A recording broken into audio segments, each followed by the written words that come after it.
let me pose to you a question. Just how many games do you think there are on the Super Nintendo, otherwise known as the Super Famicom in Japan? Would you say 1,000? 2,000? 2,696? Absolutely not, nerd. In fact, there's far, far more out there. I have a list of 21,343 ROMs. Now, don't get your panties in a bunch.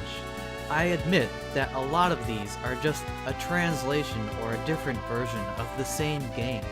Some of them are not even games. What I intend to do is to review every single unique ROM out there, excluding the ones in Japanese. I can't read that. So, without a further ado, I present to you the SNES Adventures.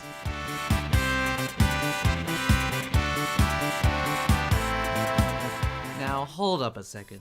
I can see you're still confused. You might be asking, John, just how do you expect to go through 37 gigs worth of ROMs? And on top of that, how do you possibly expect to beat them all? Well, I'm glad you asked, because I'm not going to try to beat them all. I'm only going to review them and make my best attempt to complete them. So shut up, relax, and let's begin.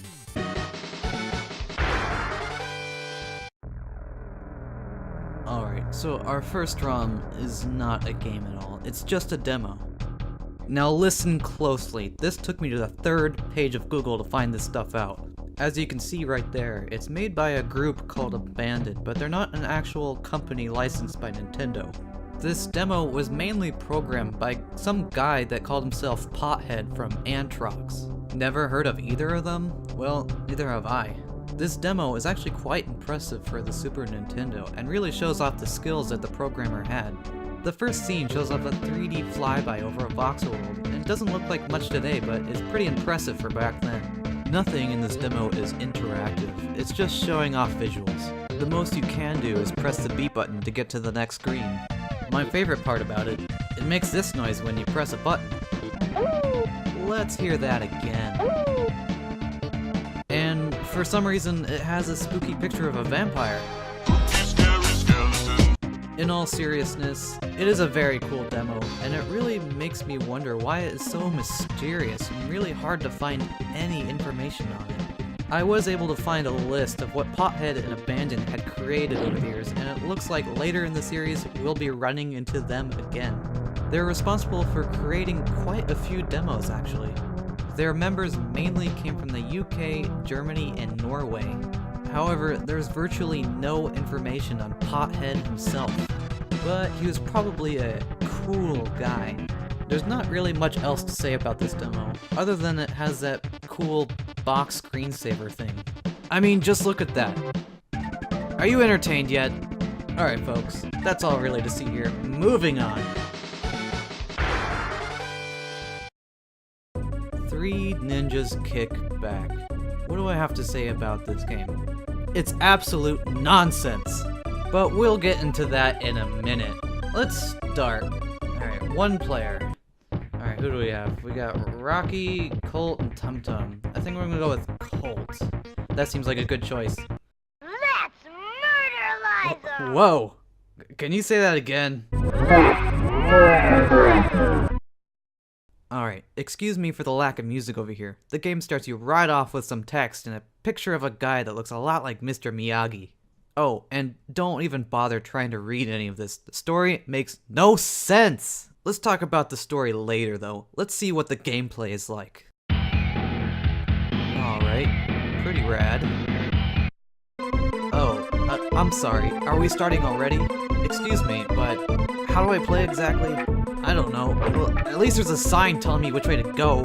Alright, just gotta watch out for these stalactites. Okay. Oh, bro, I can do this. Yup. What? What? Why? Okay, this is my first gripe with the game. It doesn't tell you how to play! I I mean, come on! It's already the first few seconds of the game and I'm stuck! How do I do this? I promise you, if you start playing this game, you're gonna be stuck here like an idiot jumping over and over again until you figure it out. Let me tell you something a little about game design. Tell your players how to play the game. Oh, I'm sorry. Did you want to know how to grab the rope? You have to tap up on the D-pad. What kind of control scheme is that? How are you supposed to figure that out? But I didn't know that. Just look at me failing over and over again, just pressing every button I can. Now I know what you're thinking.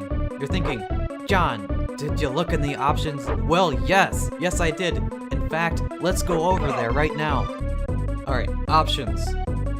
Controls. Does that look like grab a rope to you? No, I don't see it. I was only able to find out about tapping up on the D-pad after a long Google search. But do you think kids in 1994 could do that? No! I have to say, the controls are tight enough, but this is just a below-average platformer. It makes sense, though.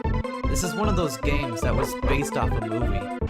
And from what I can tell, the movie wasn't so great, but if you liked the movie, you would probably like the game. And I stress, if you liked the movie, then you would like the game. And apparently, this game is a scene-by-scene remake of the movie. Boy, isn't that familiar. Oh, and did I forget to mention, this movie is a straight rip-off of Home Alone. Oh, God.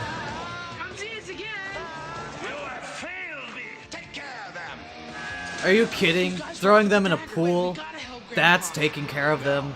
Oh, and no, that's not the same dude from Karate Kid. He just looks very, very similar. Alright, let's talk about the plot in this game for a moment. If you didn't watch the movie, you won't understand anything. What is a grunger? I hadn't seen the movie when I played this game. That sounds like a dirty hooker. Look, I don't really have anything against making a video game based off a movie, but you should at least adequately explain what's going on. So if you find yourself wondering, who are these goofy looking guys? Watch the movie. This level wasn't even a good representation of the scene from the movie. The house, these guys, the shenanigans, it's just like the movies. No, you know what? I have to give credit when it's due. This game has a secret cave level. I don't remember that one from the movie. I mean, wow, a level about platforming through a cave. Never seen that one before. And what's so secret about this cave? You have to beat this level to beat the game. Everybody does. And why are the ninjas here? They're the bad guys trying to follow me. How did they know about this secret cave? Oh, and let's examine the ending of the cave level. Want to know where it leads? A hospital. There's no text or anything explaining why you're here all of a sudden. The only clue you get was earlier in the game when the guy that looks like Mr. Miyagi said he was in a hospital. Why are we in a hospital beating up the patients and staff and blowing shit up? Watch the movie. Why is one of the bosses a grossly obese nurse who's trying to stab you with a gigantic needle? Watch the movie. Oh, and let me just mention, I have a huge fear of needles. I don't like it. The last level didn't even have an introduction. All I knew was finding a dagger or something. So from our perspective, we went from 90s land to going to 14th century Japan. I'm not even kidding. This is immediately after the boss in the hospital. And have you noticed that the majority of the enemies in this game are just a reskin of the same ninja? You've got your black ninja, your orange ninja, and your yellow ninja. The only variety you get is at the very ending of the game, where they introduce sumo wrestlers and samurai, but that's it. Even on the level at that house, they reused the same 3 guys over and over again. This lack of content and variety is usually found amongst games that are based off movies. It's not because the developers are lazy, it's just that the company doesn't give them enough time to make a decent game. I mean, this game came out 26 days later from the movie. It's obvious that the company just wanted to capitalize on the release of the movie and release an unfinished game as soon as possible. Stuff like this happened all the time. Back in the 90s, people didn't really have a way to determine if a game was good or not. There weren't any trustworthy ways to find out if a game was good other than playing it yourself. Now, don't get me wrong. This, by far, is not the worst game I've ever played. But if it wasn't rushed, it could have been better, and stuff like this happens all the time. You want to know what this game would look like if it was released today? You would have to buy the DLC telling you how to play the game. Swinging Rope Season Pass not included. But that's enough ranting for today. Let's just see how the ending is. So, right before the final level, you run into this sumo guy. But let's see what this looks like in the movie. Yep, they fight the sumo guy. Look, if people really want a review of the movie, I'll do it. If they ask, please, don't make me do this. Straight up vicious, bro. Straight kicked him in the boob. Leave his boobs alone. Look, I'm not even going to touch the racial stereotyping moves. Maybe in the movie review. Okay, this is a little more entertaining than the game, at least. But we get it. They're kids, and they kick ass or something, and somehow they find hang gliders on the roof that they need to get to the castle where the bad guy is, who stole the dagger that unlocks the cave of gold or something. Yada yada. Okay, we get it. And this last level has Nintendo Power level of secrets. Apparently in this level, you have to find 8 gold pieces and put it in a shrine to make the last part easier or something. But I couldn't find them all. There's secret passages all over the place, and you can't see them. You just have to know they're there.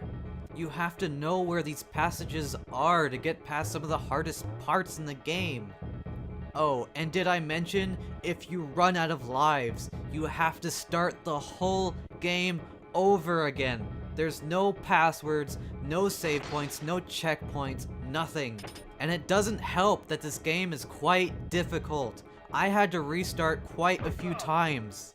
Just think about that for a second. You have to beat this whole entire game in one sitting. No turning off the console, no leaving, no bathroom breaks. Wait, well, you can pause the game, so bathroom breaks, but one chance. And do you want to know why they made it like this? It's to make it seem longer. In reality, this game is super short and doesn't have much to see. But due to its difficulty and your inability to save your progress, it makes this game seem longer. Luckily, you didn't need to find all 8 pieces to fight the final boss. In fact, he's really easy. All you had to do was just duck or jump over his staff that he threw at you, and just whack on him till he dies. It was not that hard at all. But keep this in mind. You had one chance to get here, and guess what? It's not over yet. After you beat him, they make up and he's good now, and then you have to go through the hardest part of the whole game. I mean, come on! This was so hard to get here. We only had one chance to get here, otherwise we have to restart the game. Why do we have to go through a whole nother level? And let me be honest with you, yes, I had to abuse save states a lot to get here. I wouldn't have been able to otherwise. I wasn't going to keep trying over and over again, trying to memorize where all the danger was. This game is not good enough for that. Look, if you're thinking about playing this game, don't. Do yourself a favor and watch the movie, and then do yourself another favor by not watching the movie and watching Home Alone and The Karate Kid instead. But if you do manage to beat this game, here's your reward. Soak it up. Are you happy now? No, you deserve this. You win. You get nothing. Good day, sir.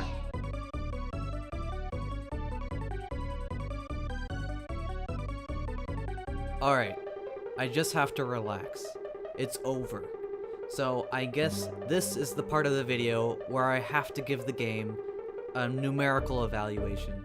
But you know what? I'm not gonna do that. I think this clip from the movie accurately represents my feelings for the game.